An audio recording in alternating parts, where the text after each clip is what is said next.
രാമേന്ദ്ര, ഈ ശബരിമലക്കുള്ള ഒരു പ്രത്യേക ഘട്ടത്തിലെത്തി നിൽക്കുകയാണല്ലോ. നമ്മുടെ മുൻ പ്രസിഡന്റ് പ്രശാന്തിനെ ചോദ്യം ചെയ്യാൻ വിളിപ്പിച്ചിട്ടുണ്ട് എന്നാണ് നമ്മൾ അറിയുന്നത്. എന്താണ് അതിൻ്റെ സ്ഥിതി? അത് തുടർന്ന് അറസ്റ്റിലേക്ക് പോകുമോ, പുള്ളിനെ ജയിലിൽ പിടിച്ചിട്ടോ, എന്താണ് സ്ഥിതി? അതെ, ഒരു തവണ പ്രശാന്തിനെ ചോദ്യം ചെയ്ത് കഴിഞ്ഞതാണ്. അപ്പൊ രണ്ടാമതും വിളിക്കുന്നു എന്ന് വെച്ച് കഴിഞ്ഞാൽ കൂടുതൽ വിവരങ്ങൾ പ്രശാന്തിനെ കൊടുക്കാനുള്ളത് കിട്ടിയിട്ടുണ്ട് മൊഴികളിൽ നിന്ന്. കാരണം പ്രശാന്തിനെ നേരത്തെ വിളിപ്പിച്ചതിന് ശേഷം, പ്രശാന്തിനെ വിളിപ്പിച്ചതും കടകംപള്ളി സുരേന്ദ്രനെ വിളിപ്പിച്ചതും ഒക്കെ ഏതാണ്ട് അടുത്തടുത്താണ്. അപ്പോൾ ആ സമയത്താണല്ലോ അവരെ ചോദ്യം ചെയ്യാൻ വിളിപ്പിച്ച ദിവസമാണ് ആ മറ്റേ പ്രശാന്തില്ലേ, വി കെ പ്രശാന്ത്, വട്ടിയൂർക്കാവ് MLA, അദ്ദേഹവും മറ്റേ ശ്രീലേഖയും തമ്മിലുള്ള മുറിയുടെ ഇഷ്യൂ കത്തിച്ചത്. ആ ദിവസം കടകംപള്ളിയെ ചോദ്യം ചെയ്യാൻ വിളിപ്പിച്ചിരിക്കുന്നു എന്നൊക്കെയുള്ള റിപ്പോർട്ട് ചെയ്യാതിരിക്കാൻ വേണ്ടി കളിച്ച ഒരു നാടകം പോലെയായിരുന്നു അത്. ഇപ്പൊ അതങ്ങനെയാണെന്നാണ് മനസ്സിലാക്കാവുന്നല്ലേ? അതെ. അപ്പോൾ ആ ദിവസം ഇത് കത്തിച്ചു. ഈ പ്രശാന്തും വി കെ പ്രശാന്തും ശ്രീലേഖയും തമ്മിലുള്ളത് കത്തിച്ചു. അന്നാണ് ചോദ്യം ചെയ്യാൻ വിളിച്ചിരുന്നത് കടകംപള്ളിയെ, പ്രശാന്തിനെ ഒക്കെ. PS പ്രശാന്തിനെ, ദേവസ്വം ബോർഡ് പ്രസിഡൻ്റായിരുന്നു അദ്ദേഹം. വീണ്ടും ദേവസ്വം ബോർഡ് പ്രസിഡൻ്റ് ആകാനായിട്ട് ഒരുങ്ങിയിരുന്ന ആളാണ്. പക്ഷെ പെട്ടുപോയി. അയ്യപ്പ കോപത്തിനും മാത്രമുള്ളത് പുള്ളി ചെയ്തിട്ടുണ്ട്. പുള്ളിയുടെ വരുമാനം നോക്കിയാൽ അതിലേക്ക് കൂടുതൽ നമ്മൾ പോകുന്നത് ശരിയല്ല. എന്നാലും ദേശീയപാതയുടെ സൈഡിൽ കുറച്ചധികം സ്ഥലം ഉണ്ട്, വീടുണ്ടാക്കി എന്നൊക്കെ അദ്ദേഹത്തിൻ്റെ ശത്രുക്കൾ പറയുന്നുണ്ട്. അപ്പോൾ പ്രശാന്തിനെ ചോദ്യം ചെയ്യാൻ വിളിപ്പിച്ചിരിക്കുന്നത് കൂടുതൽ തെളിവുകളും മൊഴികളൊക്കെ കിട്ടിയപ്പോൾ പ്രശാന്തിനെ അറസ്റ്റ് ചെയ്യണം എന്നുള്ളത് കൊണ്ടാണ്. അപ്പോൾ പ്രശാന്ത് അറസ്റ്റിലേക്ക് പോവുകയാണ് എന്ന് വേണം കരുതാൻ. എന്താ സംഭവിച്ചതെന്ന് വെച്ച് കഴിഞ്ഞാൽ ഉണ്ണികൃഷ്ണൻ പോറ്റി ചില ചാനലുകൾ, CPM ചാനലുകൾ ഉണ്ടല്ലോ, റിപ്പോർട്ടറൊക്കെ പോലെ, ഈ സോണിയാഗാന്ധിയുടെ വീട്ടിൽ ഉണ്ണികൃഷ്ണൻ പോറ്റി പോയതിൻ്റെ ചിത്രം, സോണിയാഗാന്ധിയുടെ കുടുംബത്തിൽ 2 ആൻറ്റീക് ഷോപ്സ് ഇറ്റലിയിൽ ഉള്ളത്, ഒരെണ്ണത്തിൻ്റെ പേര് ഗണപതി എന്നാണ്. ഇതൊക്കെ ഞാൻ നേരത്തെ പറഞ്ഞു കഴിഞ്ഞിട്ടുള്ള കാര്യമാണ്. പക്ഷേ ഈ 2004 ഉണ്ണികൃഷ്ണൻ പോറ്റി അവിടെ എത്തി. അത് കോൺഗ്രസ് ദേവസ്വം ബോർഡ് പ്രസിഡന്റുമാരൊക്കെ ഉണ്ടായിരുന്ന കാലമാണ് എന്നൊക്കെ പറഞ്ഞ് ഇത് കോൺഗ്രസ് ആണ് ഉണ്ണികൃഷ്ണൻ പോറ്റിയെ കൊണ്ടുവന്നത് എന്നൊക്കെ വരുത്താനുള്ള ശ്രമം CPM ചാനലുകൾ, ഈ റിപ്പോർട്ടർ മരമുറി ചാനൽ പോലുള്ള ചാനലുകൾ നടത്തുന്നുണ്ട്. പ്രശ്നം ഉണ്ണികൃഷ്ണൻ പോറ്റി സ്പോൺസർ ആവുന്ന അന്ന് മുതലാണ്. അയാൾ അവിടെ കീഴ്ശാന്തിക്കാരൻ്റെ സഹായിയോ, കീഴ്ശാന്തിയൊന്നും ആയിട്ടില്ല. ശബരിമലയിൽ കീഴ്ശാന്തി എന്ന് പറഞ്ഞൊരു സാധനം ഇല്ല, മേൽശാന്തി എന്ന് പറഞ്ഞ സാധനമേ ഉള്ളൂ. പരികർമ്മി എന്നൊക്കെ പറയുന്നുണ്ട്. അതായത് മേൽശാന്തി സംഗതവേ പല കീഴ്ശാന്തി ചോറ്റാനിക്കരയിലുണ്ട്. ചില സ്ഥലങ്ങളിലൊക്കെ കീഴ്ശാന്തി ഉണ്ട്, അവിടെ കീഴ്ക്കാവും ഒക്കെ ഉണ്ട്. ഇവിടെ മേൽശാന്തി എന്ന് പറഞ്ഞൊരു സാധനമേ ഉള്ളൂ. കാരണം മേൽശാന്തിയെ നറുക്കിട്ടാണല്ലോ ഓരോ വർഷം എടുക്കുന്നത്. അത് മാത്രമേ ഉള്ളൂ. കീഴ്ശാന്തിയെ നറുക്കിട്ടെടുക്കുക എന്ന് പറഞ്ഞ പരിപാടിയില്ല. മാളികപ്പുറത്ത് ഒരാളെയും കൂടി എടുക്കുന്നുണ്ട് നറുക്കെടുക്കുമ്പോൾ. അപ്പോൾ ഇയാൾ അവിടെ മേൽശാന്തിയുടെ പരികർമ്മികളായിട്ട് 50 പേരുണ്ടെന്നേ, അതിലൊരാളായിരുന്നു അയാൾ എന്നുള്ളതേ ഉള്ളൂ. പക്ഷെ 2018 ആവുമ്പോൾ അയാളുടെ വേഷവും റോളും ഒക്കെ മാറിയിരുന്നു. പുള്ളി സിൽക്ക് ജുബയോ കുർത്തയോ ഒക്കെ ഇടുന്ന ഒരു ഉത്തരേന്ത്യൻ ലുക്കൊക്കെ വരാൻ തുടങ്ങി. അങ്ങനെ സ്പോൺസറായിട്ട് പുള്ളി മാറി. തന്ത്രിയുടെ ഒരു സ്പോൺസറായിട്ടൊക്കെ 2018 ആവുമ്പോൾ മാറുന്നു. ആ സമയത്ത് പ്രസിഡന്റ് പത്മകുമാറാണ്. അതാണ്. അതിന് മുമ്പ് അയാൾക്ക് അങ്ങനത്തെ ഒരു റോള് വരുന്നില്ല. എന്നിട്ട് ഉണ്ണികൃഷ്ണൻ പോറ്റിയുടെ ഈ 2018-2019 ഈ ശ്രീകോവിലിൽ തന്ത്രി ഇരിക്കെ തന്നെ ഇത് ശ്രീകോവിലിൻ്റെ സംഗതികളൊക്കെ, വാതിൽ പാളികൾ, മറ്റേ പാളികൾ, പാർശ്വ പ്ലേറ്റുകൾ, ഇത് ഒക്കെ അഴിച്ചുകൊണ്ട് പോകുന്നത് ആ പീരീഡാണ്. 2018-2019. അത് മെയ് 18-19 തീയതികൾ പ്രധാനമാണ് തന്ത്രി അവിടെയുള്ള ദിവസം. അപ്പോൾ ഉണ്ണികൃഷ്ണൻ പോറ്റി സ്പോൺസറായ ശേഷം സംഭവിച്ച ഈ പത്മകുമാറിൻ്റെ കാലത്ത് സംഭവിച്ച ഈ സ്വർണം പൂശാനായിട്ട് കൊടുത്തുവിടുന്ന പരിപാടി ഉണ്ടല്ലോ, അത് പ്രശാന്ത് ദേവസ്വം ബോർഡ് പ്രസിഡന്റ് ആയിരുന്നപ്പോഴും തുടർന്നു. അതായത് കളവിന്റെ ഒരു രണ്ടാം വരവ്, രണ്ടാം ഊഴം എന്നാണ് ഈ പറയാം അല്ലേ? അതെ, കളവിന്റെ. പക്ഷേ അപ്പോഴേക്ക് ഈ പ്രശ്നം ആകസ്മികമായി മറ്റേ സ്പെഷ്യൽ കമ്മീഷണർ, കോടതി നിയോഗിച്ച സ്പെഷ്യൽ കമ്മീഷണർ ഹൈക്കോടതിയുടെ ശ്രദ്ധയിൽപ്പെടുത്തി. അപ്പോഴേക്ക് ഇത് രംഗത്ത് വന്നതുകൊണ്ട് ആൾക്ക് കൊണ്ടുപോകാൻ കഴിഞ്ഞില്ല. പക്ഷേ തീരുമാനം എടുത്തിരുന്നു. അത് ദേവസ്വം ബോർഡ് അങ്ങനെ തീരുമാനമെടുത്തതും മിനിറ്റ്സിലും ഒക്കെ ഉണ്ട്. അതിനു മുമ്പ് കടകംപള്ളി സുരേന്ദ്രനെ മന്ത്രിയായിരുന്ന കാലത്ത് ഉണ്ണികൃഷ്ണൻ പോറ്റി കണ്ടതും ഒക്കെ അറിയാമല്ലോ. അപ്പോൾ അതിൻ്റെ ഒരു തുടർച്ച. പ്രശാന്ത് മുമ്പ് കോൺഗ്രസ്സുകാരനായിരുന്നു, തെരഞ്ഞെടുപ്പിൽ മത്സരിക്കുകയൊക്കെ ചെയ്തതാണ്. അത് കഴിഞ്ഞ് കഴിഞ്ഞ തെരഞ്ഞെടുപ്പിൽ തോറ്റതിന് ശേഷമാണ് അദ്ദേഹം CPM-ൽ ചേരുന്നതും CPM അയാൾക്ക് ദേവസ്വം ബോർഡ് പ്രസിഡന്റ് സ്ഥാനം കൊടുക്കുന്നത്. അപ്പോൾ അതുകൊണ്ടൊരു തുടർച്ച, മുമ്പത്തെ കൊള്ളയുടെ ഒരു തുടർച്ച പ്രശാന്തിൻ്റെ കാലത്തും വന്നതുകൊണ്ട് അങ്ങനെ തീരുമാനമെടുത്ത് ഉണ്ണികൃഷ്ണൻ പോറ്റിക്ക് ഇത് കൊടുത്തുവിടാനുള്ള തീരുമാനമൊക്കെ എടുത്തത് കൊണ്ടും മറ്റേ ഗോവർദ്ധൻ, മറ്റേ സ്മാർട്ട് ക്രിയേഷൻസ്, ഭണ്ഡാരി, ഈ സംഭവങ്ങളൊക്കെ പ്രശാന്ത് യാത്രയൊക്കെ ചെയ്തിട്ടുണ്ട് ചെന്നൈയിലേക്കൊക്കെ. പക്ഷെ അത് നടക്കാതെ പോയത് കൊണ്ടേ പ്രശാന്ത് എത്രമാത്രം കുറ്റവാളിയായി തീരാനുള്ള സാധ്യതയുണ്ട് അതിൻ്റെ അകത്ത്. അതുകൊണ്ടാണ് ഞാൻ പറഞ്ഞത്, വേറെ ചില കാര്യങ്ങൾ ഞാൻ ഇതിൽ സൂചിപ്പിച്ചില്ലേ, ദേശീയപാതയും കാര്യങ്ങളൊക്കെ അറിയാതെയാണോ ഞാൻ സംസാരിക്കുന്നത്? അപ്പോൾ എന്തോ അതിൻ്റെ അകത്ത് സംഭവിച്ചിട്ടുണ്ട്. കാരണം തീരുമാനം എടുക്കുന്നത് എപ്പോഴാണ് പിയേഴ്സ?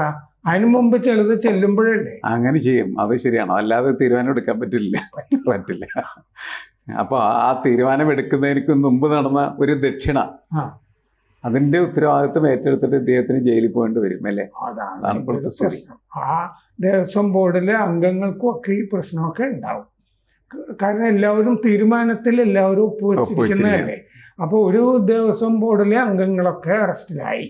ഇപ്പോൾ 1 ഡസൻ ആളുകൾ അറസ്റ്റിലായിരിക്കുന്നു. അടുത്ത ദേവസ്വം ബോർഡ് പിടിയിലാകാൻ പോകുന്നു. അതിന് ശേഷമായിരിക്കണം ഇത് മിക്കവാറും കടകംപള്ളിയിലേക്ക് പോവുക. കാരണം തന്ത്രി മാത്രം മതിയോ, മന്ത്രിയും വേണ്ടേ എന്നൊരു ചോദ്യം തന്ത്രിയുടെ ചേരിയിൽ നിന്ന്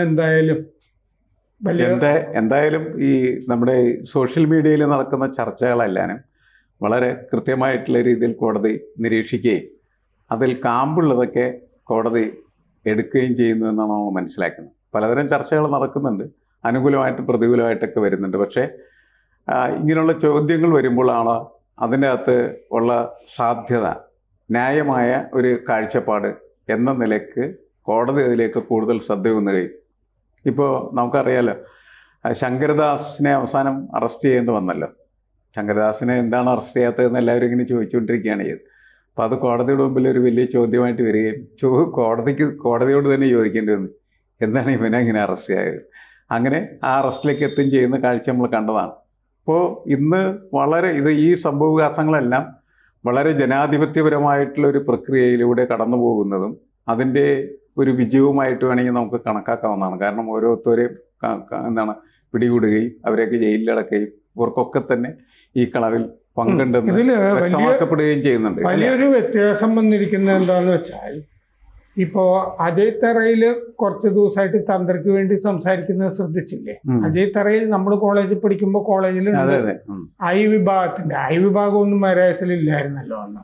കേസ് എന്നൊക്കെ പറഞ്ഞാൽ ഇല്ലാത്തൊരു വിഭാഗത്തിൻ്റെ ഒരാളായിട്ട് അജയ് തറയിൽ അവിടെ ഉണ്ടായിരുന്നു.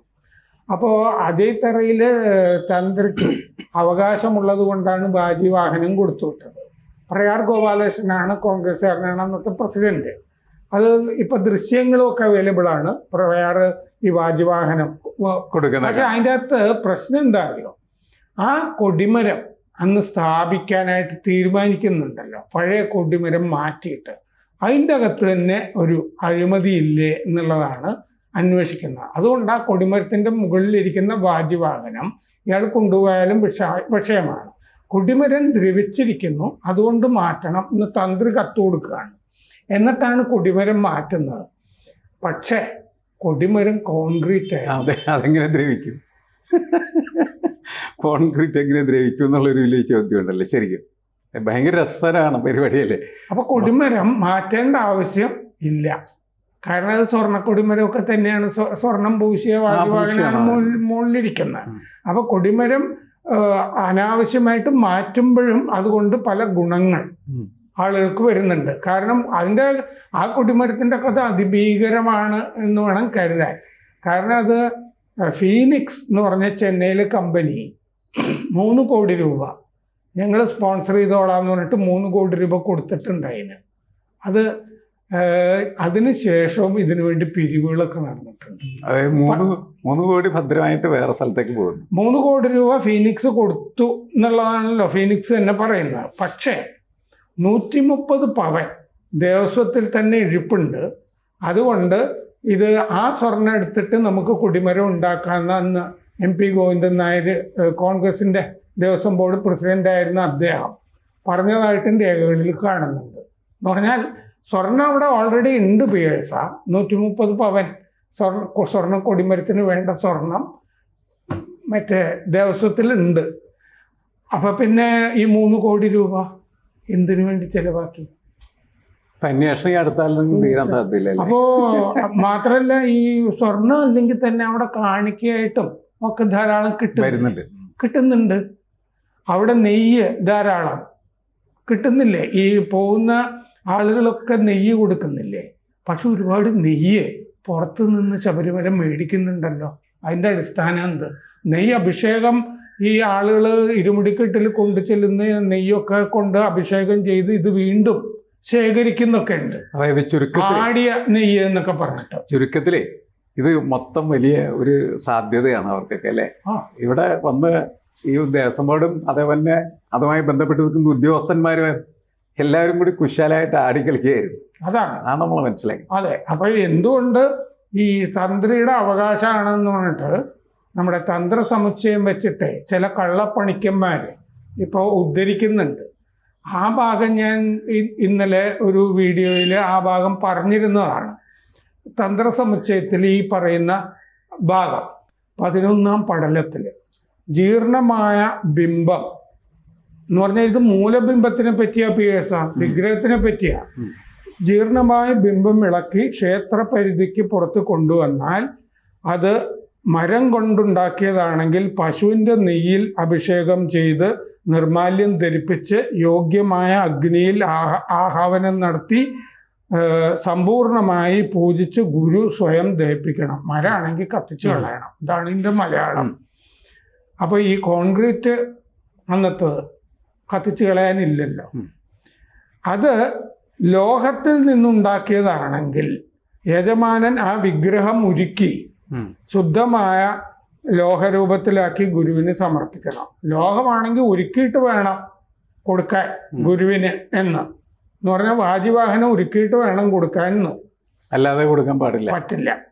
അല്ലെങ്കിൽ നാളം ബന്ധിപ്പിച്ച ആ ഭാഗം മുറിച്ച് ഇത് ശുദ്ധീകരിച്ച് മനോഹരമാക്കി ആ ദേവതയുടെ തന്നെ കൗതുക വിഗ്രഹമായി കണക്കാക്കാം. കൗതുക വിഗ്രഹം എന്ന് പറഞ്ഞാൽ യാത്രാബിംബമാണ്. ശീവേലി തിടമ്പ് അകത്ത് വിഗ്രഹം ഇരിക്കും, ശീവേലിക്ക് വേറെ വിഗ്രഹം പോലുള്ളൊരു ബിംബമാണ് ഉപയോഗിക്കുന്നത്. ശീവേലി ബിംബം വേറെയാ, അകത്ത് ബിംബം ഇരിക്കുന്നു. ശിവേലി ബിംബമായിട്ട് ഇത് നമുക്ക് മാറ്റിയെടുക്കാം എന്നാണ് ഇതിൻ്റെ അകത്ത് പറയുന്നത്. എഴുന്നള്ളിപ്പിനെ കൊണ്ടുപോകുന്നത് എക്സാക്ട്ലി അത് ആയിട്ട് മാറ്റാമെന്ന് കൺവെർട്ട് ചെയ്യാം. അപ്പൊ ഇതിൻ്റെ അകത്ത് ഇങ്ങനെ ചെയ്യണം എന്നാണല്ലോ ഇതിൻ്റെ അകത്ത് പറഞ്ഞിരിക്കുന്നത്. ഇത് മൂലവിഗ്രഹത്തിനെ പറ്റി ഇത് പറഞ്ഞിരിക്കുന്നത്, വാജിവാഹനത്തിനെ പറ്റി അല്ല.